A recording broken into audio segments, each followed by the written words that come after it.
Wasak na mga bahay, nalubog na mga daan at libu-libong kataong nawala ng kabuhayan. Yan ang iniwang bakas hindi ng isang bagyo, kundi ng isang hanging habagat. Si Aling Agnes nagmisulang junk shop ang bahay. Lahat kasi ng ipinundar nila ng asawa niya, nasira sa baha. Sira lahat to. Wala kaming nailigtas kahit ano, kundi sarili lang namin. Marami tuloy ang napapatanong kung gaano ba tayo kahanda sakaling mas mabagsik na bagyo ang dumating sa bansa. Para sa mga otoridad, dapat munang asikasuhin ang malalang problema ng basura para tumigil ang mga pagbaha.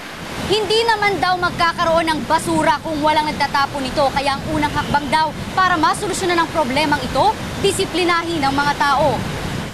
Pero bukod dito, may mas matinding suhestyon si MMDA Chairman Francis Tolentino. 18% na lang ang open space sa Metro Manila. Wala na talaga madaluyan ng tubig. Meron nga akong proposal, i-transfer na lang ang Metro Manila. Para naman sa urban planner na si Architect June Palafox, nasa pamamaraan ng gobyerno ang problema. Puro band-aid solutions lang daw kasi ang ginagawa nitong pagtugon sa mga kalamidad. It takes so long from a concept to commitment to completion. Minsan makuha mo yung commitment to go with the project, iba na yung presidente, iba na yung mayor. Wala rin daw tayong binatbat sa mga kalapit nating bansa. Wala tayong sense of urgency. And we have a very short memory. After Ondoy, nakalimutan na yung 83 recommendations natin.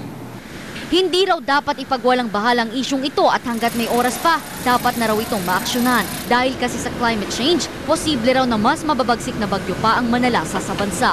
Camille Abadisio, News 5.